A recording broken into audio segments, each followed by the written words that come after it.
Adam Stone. This is Camp Forest. Let's check out this little primitive village here. This is the beginning of a wigwam frame. Wigwam is what the northeastern Abenaki tribes lived in. You'd use birch bark to cover this. It's actually used around the world, this wigwam shape, by many indigenous cultures around the world in all continents. Here in Maine, birch bark would be used. And here we have the fire pit in the middle. And this is set up so we have the southern sun where the door will be.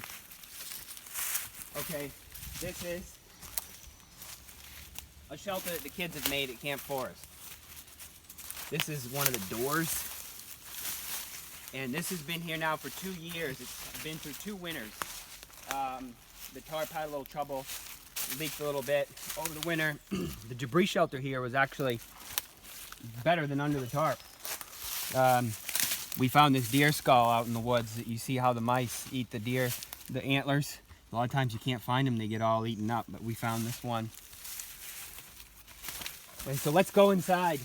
Here's the second door here.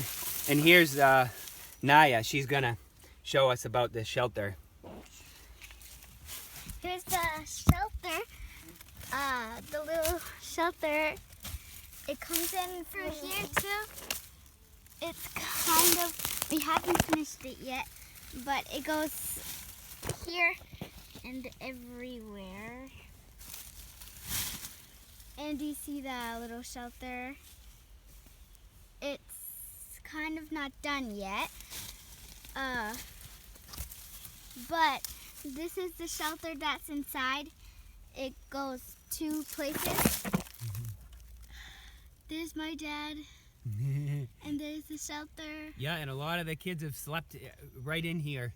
It's like a little nest at the base of this tree, oak tree. And the oak tree provides lots of leaves for making your debris shelters, for covering them. Yeah. And I'll crawl back out.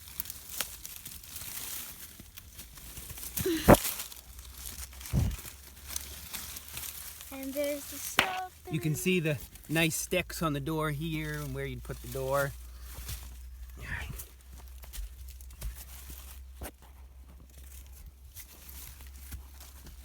So that's a shelter that the kids at Camp Forest have made in their skills, learning lots of skills here. And let's go over here. Here's a wigwam that's been here now for, almost 5 years. Several years. And this birch bark is like 10 years old.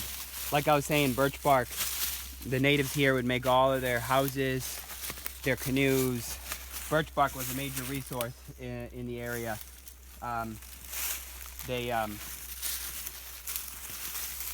This would be like a bush camp where you go off hunting out in the bush.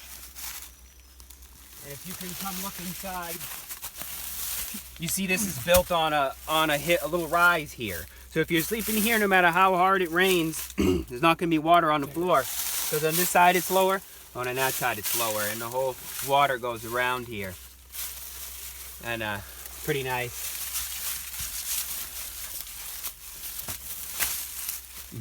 So the wigwams would be buildings that the natives lived around here, and they use these birch bark. Now the hides you wouldn't use to cover your lodge. The hides, the beaver hides. Beaver hides were so valuable that the beavers almost went extinct at one time, but now the beavers are coming back. And that the beaver hides, the beaver was the life of the people around here that had so much fat and food, and the hides were beautiful. So the hides would be inside for sleeping and have big beaver hide ponchos. And this was the wigwam they live in. Oh, let's go over to the garden here. This is our little forest garden. It has jack-in-the-pulpit in it, and apparently some deer like the jack-in-the-pulpit. This is sedum that likes forests and semi-shade. It has an edible tuber on it. And this is sarsaparilla garden. Sarsaparilla is sometimes hard to find because when the land gets turned to field, the sarsaparilla disappears. But because we have so many stone walls here in Maine, all the species that normally were eradicated through massive farming when this was all sheep field is still all along the stone walls. So we're taking them off the stone walls and we're putting them in here. And this is a little baby sarsaparilla, and this is amazing for actually, I believe, the prostate as well, and many medicinal properties. It's a great herbal supplement, basically.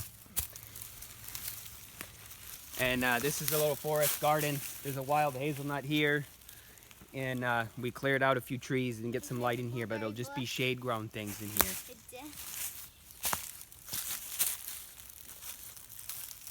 That's marking the sedum plant.